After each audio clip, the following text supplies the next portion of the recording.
السلام عليكم ورحمة الله تعالى وبركاته. اللهم صل وسلم وبارك على سيدنا محمد صلى الله عليه وسلم. السلام البنات، كي دايرين؟ لاباس عليكم؟ تنتمنى تكونوا دائما بخير وعلى خير. مرحبا بكم في قناتكم اللي هي قناة الشريفة سعاد. اليوم البنات ان شاء الله غنوجدوا الفطور في اخر ساعة قبل من الاذان ان شاء الله. خليكم معايا. غنوجدوا بريوات اولينيم بالطون وبطاطا تيجو روعه في المذاق، غيولوا معتمدين عندكم ان شاء الله. كما تشوفوا شديت بطاطا سلقتها ومعستها بالفورشيط، من الاحسن تمعسوها ما تطحنوهاش باش تبقى فيها اللوغو ديالها. من بعد شديت بصله قطعتها هكا على هذا الشكل اولا تشلضوها. نعملوها في مقله، نزيدوا عليها شويه الزيت وندوها نجيبوها فوق النار تتولي محمر شويه. نكبوها على ديك البطاطا، نزيدو معدنوس مقطع، نزيدو الزيتون تا هو مقطع دوائر، نزيدو علبه ديال الطون، نزيدو معلقه ديال الهريسه. رفيت مني عملتها معكم في فيديو سابق تتجي روعه، نخليها لكم في الرابط. معلقه ديال الزبده اولا تعملوا فورماج مثلث، معلقه ديال الزعتر حكيتو بين يديا، فورماج حمر تا هو محكوك اولا مقطع طرافي صغار، لانه هادشي كلشي عيدوب مع الطهي.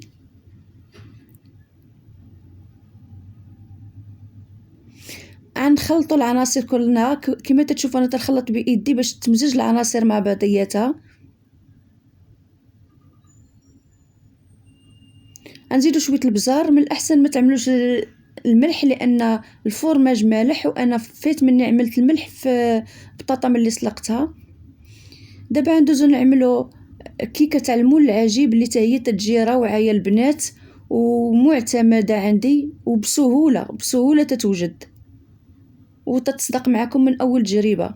كما تشوفوا عملت 3 البيضات وعملت كاس ديال سنيده، غنطحنهم شويه في مولينيكس، غنزيد عليهم كاس ديال ديال الحليب. ما عرفتش علاش ما بانش ليا في الفيديو.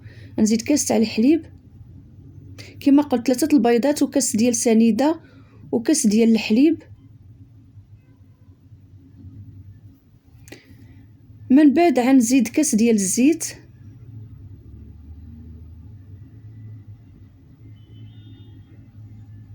غنزيد واحد الساشيه ديال الفاني، سكر فاني،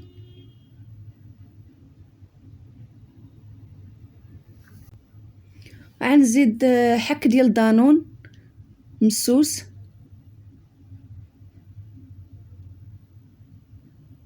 الكيكه البنات راه تتجي روعه تتجي تذوب في الفم. غنطحنوا العناصر مع بعضياتها في مولينيكس اولا بالطراب اللي بغيتو.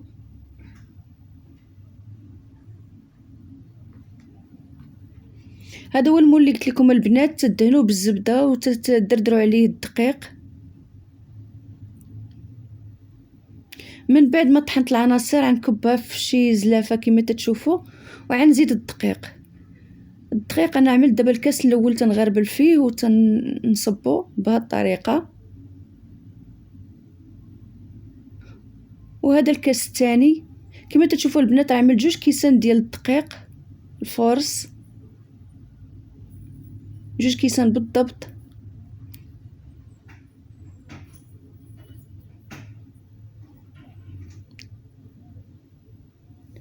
نطرب شويه وغنزيد خماره حمراء، 2 خمارات حمرين بيكنج باودر، وغنخلطوا العناصر بشويه، نطربوا بشويه. هذا هو القوام ديالها البنات كما تجي. غنصبوها في المول ديالها وغندخلوها للفران. البنات راه ما تنشعلوش قبل، تنحطها في الفران وتنشعل الفران. تجي البنات هشيشه، تجي روعه في المذاق. الى عجبكم الفيديو تاع اليوم ما تنسوش تعملوا لي لايك واشتراك وتفعلوا الجرس باش يوصلكم كل جديد ان شاء الله. هاد الكيكه تتعجبني ناكلها من ايد اختي، تجي واعره معتمده عند اختي. دابا البنات غنوجدوا الحصوه ديال القمح اللي تيكون مكسر، غنغسلوه مزيان ونكبوا عليه الماء ونخلوه يترقد واحد شويه باش يجي ساهل في الطياب. ناخدو كاميله ولا كوكوط نعملو فيها الماء طيب والملح والبزار والزيت، ونكبو عليه هذاك القمح ونخلوه يطيب على خاطرو. عندنا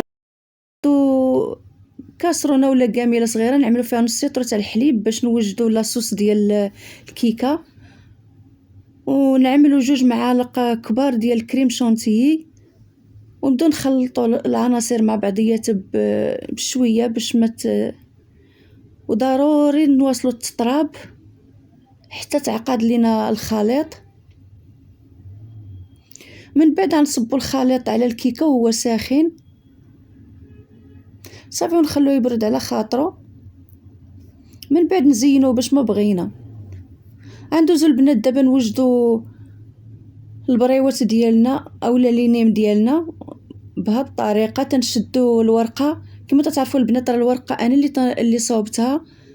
غنخلي لكم الفيديو ديالها ان شاء الله. تتجي ساهله وتتوجد من اول تجربه، الورقه ساهله. تتبقاو بالشيته تزيدوا طبقه فوق طبقه باش تجي شويه غليظه، باش توالم لكم جميع الوصفات. وكما تشوفوا الورقه راه ما دهنتهاش ملي وجدتها حتى لدابا عاد بديت ندهنها. وشتو الورقه فرقت على ورقه اخرى بكل سهوله، ورقه سهله يا البنات. كما تشوفوا البنات نحطوا الورقه، نحطوا الحريبلات ديال الخليط وتنلووا الورقه ديالنا بهذه الطريقه على شكل لينيم. تتجي روعه يا البنات في المذاق، تتجي روعه. هذيك الساعه نتوما حسب الاختيار ديالكم، يا تتقلوهم يا تتعملوهم في الفران. الا كنتو تعملوهم في الفران دهنوهم بخليط ديال الماء والدقيق بهذه الطريقه.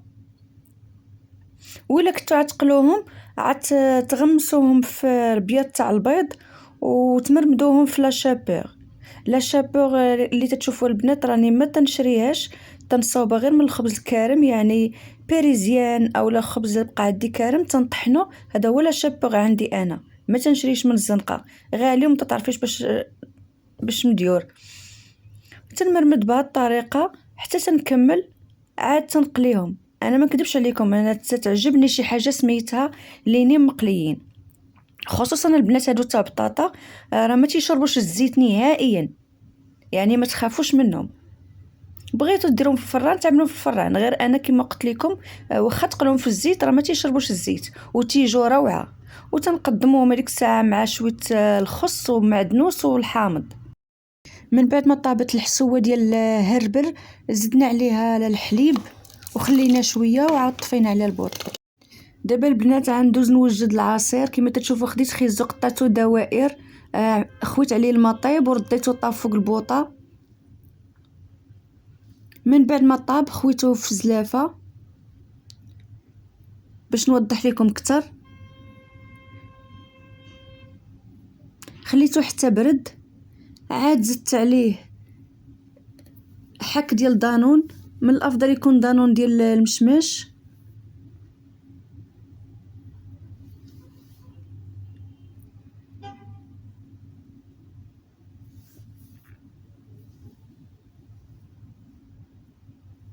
من بعد زدت سنيده.